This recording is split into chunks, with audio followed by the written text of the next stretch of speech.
Il y a une mode aujourd'hui qui nous dit que de réaliser 2 séries dans son entraînement par exercice serait plus bénéfique que de réaliser le format classique de 3 à 5 séries. Le premier à s'intéresser à une réduction du volume d'entraînement et de voir les bénéfices, c'est Arthur Jones. Arthur Jones, c'est le créateur de la méthode HIIT, H-I-T, High Intensity Training. Et cette méthode, elle a tendance à promouvoir un faible volume d'entraînement car lui, il estimait que les culturistes s'entraînaient beaucoup trop et qu'en réduisant un petit peu leur volume d'entraînement par le nombre de séries, ils pouvaient avoir tout autant de bénéfices, voire même plus. Arthur Jones, c'est pas seulement l'inventeur de la méthode HIIT, c'est aussi l'inventeur des machines Nautilus. On retrouve son héritage aujourd'hui dans beaucoup de machines comme des Panata, des Prime, des Matrix. Enfin, je cite ça, mais il y en a beaucoup d'autres. Les machines qui ont une came ovale qui permet de modifier la tension durant un exercice, donc de ne pas avoir la même force qui s'exprime tout au long d'un mouvement. Et ça, on le retrouve aujourd'hui, notamment dans tout un tas de machines classiques qu'on peut avoir dans nos salles de musculation. Un peu plus tard, dans les années 80, Mike Mentzer a repris le concept de HIIT pour créer la méthode Heavy Duty. Et cette méthode, elle consiste à ne réaliser qu'une seule série de travail poussée à l'échec absolu. Il considérait, Mike Mentzer, que c'était la seule méthode efficace pour progresser, prendre du muscle et surtout, il considérait que tous les culturistes étaient beaucoup trop entraînés, qu'ils soient naturels ou non. Il préconisait vraiment le repos et favorisait au maximum la récupération entre les séances. Pour lui, tout ce qui ne respectait pas cette idéologie, donc de réduire drastiquement le volume, disait qu'il ne s'entraînait pas comme la science voudrait qu'on s'entraîne. L'argument d'autorité était très fort à l'époque et aujourd'hui, on voit qu'il revient un petit peu sur le devant de la scène.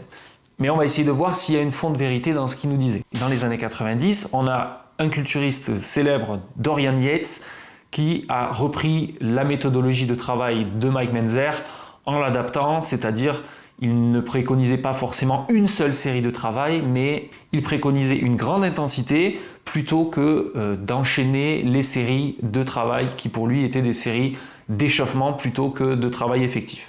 Alors maintenant, à l'opposé de ces modèles, on a le modèle de Serge Nubret, culturiste des années 70, qui lui préconisait un grand volume de travail. Des entraînements qui pouvaient durer plusieurs heures et, pour exemple, 20 séries de travail sur un exercice. Il nous disait, Serge, tout ce qu'on n'avait pas envie d'entendre. Il faut du temps, des séries, répéter beaucoup pour avoir des résultats. Il y a plusieurs études qui nous parlent de séries uniques, séries multiples, qui les mettent en opposition pour savoir quels seraient les bénéfices des uns et des autres. L'étude de Kroger en 2010 et de Schoffeld en 2017 va dans ce sens. Des séries multiples sont davantage bénéfiques que réaliser une seule série de travail. Alors, une seule série de travail, en revanche, si elle est poussée relativement loin, on essaie de se rapprocher de l'échec ou d'y arriver, eh bien, on constate que c'est elle la plus bénéfique pour déclencher l'anabolisme. C'est pas parce qu'on réalise 2 séries qu'on va déclencher 2 fois plus d'anabolisme. 3 séries, 3 fois plus. Ça marche pas comme ça. Réaliser une première série de travail proche de l'échec, c'est elle qui va être la plus bénéfique. Maintenant, si on rajoute des séries à ça, forcément, on va améliorer, on va augmenter son anabolisme et sa prise de force également. Et ce que les études montrent aussi, c'est qu'il y a un seuil de série optimale. Il est très individuel en fonction des groupes musculaires, on peut imaginer, ou aussi en fonction des individus. Donc en fait, c'est un rendement qui va être croissant, puis qui va décroître, passer un certain nombre de séries. Ce que les adeptes du HIIT, High Intensity Training, oublient souvent, c'est que réaliser 1 ou 2 séries poussées à l'échec, forcément, ça va nous permettre de soulever plus lourd et donc potentiellement de traumatiser davantage nos muscles. Et quand on traumatise nos muscles avec des charges lourdes, on traumatise également nos tendons, nos articulations, bref, toutes nos structures passives. Et la récupération derrière, elle va être plus importante que si on réalisait de nombreuses séries en gardant des répétitions en réserve à chaque série pour arriver sur les dernières séries proche de l'échec ou à l'échec.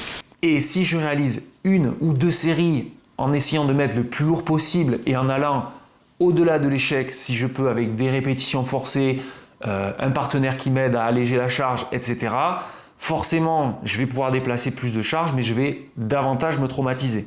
Quoi qu'il arrive, dans notre entraînement, on veut arriver à l'échec ou proche de l'échec. Alors maintenant, si on utilise des séries très courtes, 1 ou 2 pour arriver à ça, ou de multiples séries, eh bien, les impacts ne vont pas être les mêmes. Et l'intérêt d'avoir des séries plus longues de travail, c'est que ça va limiter vraiment les charges que l'on va pouvoir déplacer. Comment maintenant utiliser au mieux ces 2 méthodes et l'adapter dans son entraînement? Alors, je détaille tout ça dans mon livre L'entraînement intelligent, disponible sur Amazon, que vous pouvez retrouver en description. Donc, dans une optique de longévité, les séries multiples vont être davantage bénéfiques. On peut voir une photo par exemple de Serge Dubré qui s'entraîne à 30 ans et une photo où il a 60 ans passés et on voit il affiche toujours un physique incroyable.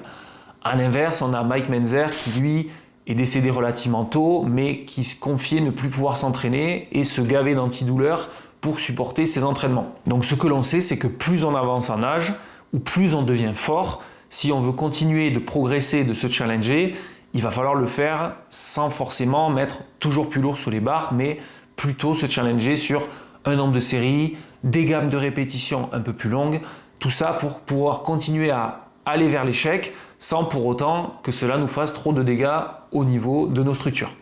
Alors bien sûr, ces athlètes utilisent des produits dopants, c'est pas la question, mais leur capacité à pouvoir s'entraîner dans le temps, c'est intéressant de constater qu'il y ait des méthodes qui font durer plus longtemps et d'autres qui ont tendance à être un peu plus destructives. Qu'est-ce que je peux recommander pour un pratiquant qui veut s'entraîner en musculation?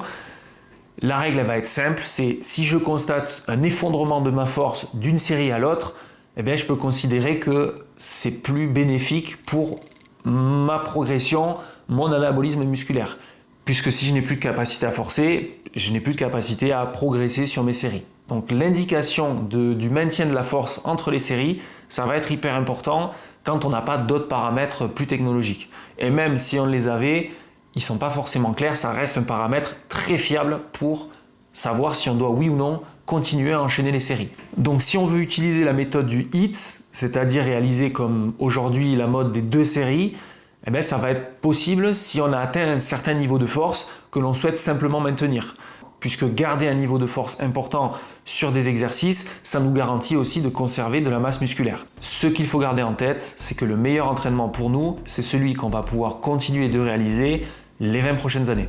N'oubliez pas, vous avez dans la description mon livre L'entraînement intelligent, construire une progression durable et personnalisée. Je vous remercie pour votre écoute et je vous dis à très vite.